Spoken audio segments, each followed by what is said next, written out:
ജനങ്ങളുടെ ആവശ്യങ്ങൾക്ക് പരിഹാരം കാണേണ്ട അവരുടെ സുരക്ഷയ്ക്കായി നിൽക്കേണ്ടവരാണ് പോലീസ് ഉദ്യോഗസ്ഥർ.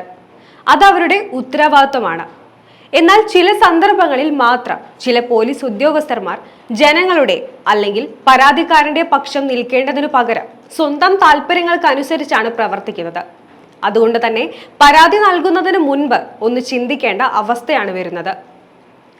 2 മാസങ്ങൾക്ക് മുൻപാണ് സർക്കാർ ഉദ്യോഗസ്ഥനായ പരാതിക്കാരനും പരാതിക്കാരന്റെ അമ്മയും ചേർന്ന് തൃശൂർ പുതുക്കാട് പോലീസ് സ്റ്റേഷനിൽ ഒരു പരാതി നൽകിയിരുന്നു. കുടുംബ വഴക്ക് കാരണം ഭാര്യാപിതാവും അമ്മയും ചേർന്ന് അവരുടെ വീട്ടിൽ അതിക്രമിച്ച് കയറുകയും 63 വയസ്സായ തന്റെ അമ്മയെയും പരാതിക്കാരനെയും ചീത്ത വിളിക്കുകയും ബനിയൻ കൊണ്ട് പരാതിക്കാരന്റെ കഴുത്ത് ഞെരിക്കുകയും ചെയ്തു. ഇനിയും ഇങ്ങനെ അതിക്രമിച്ച് കയറുന്നത് ആവർത്തിച്ചാൽ ബുദ്ധിമുട്ടാവും. ആയതിനാൽ സംരക്ഷണം നൽകണമെന്നായിരുന്നു ഇവർ നൽകിയ പരാതി. എന്നാൽ ഈ പരാതി ആരും വകവെച്ചില്ല.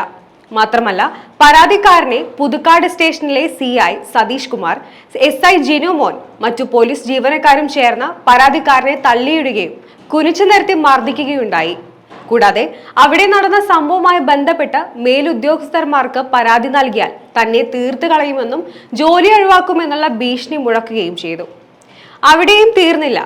കുറച്ചു ദിവസം കഴിഞ്ഞ് 116E ഉൾപ്പെടുത്തിക്കൊണ്ടുള്ള സമൻസ് തന്റെ വീട്ടിലേക്ക് അയക്കുകയും ചെയ്തു.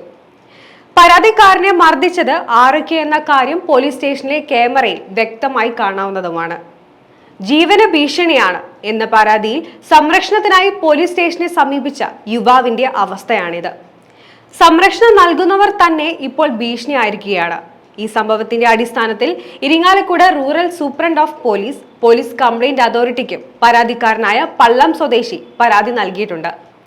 ഇനിയെങ്കിലും ഈ പരാതിയിൽ മേലുദ്യോഗസ്ഥന്മാരിൽ നിന്നും നടപടി ഉണ്ടാകുമെന്നാണ് പ്രതീക്ഷ മാത്രമാവരുത്, നടപടി ഉണ്ടാകേണ്ടതാണ്.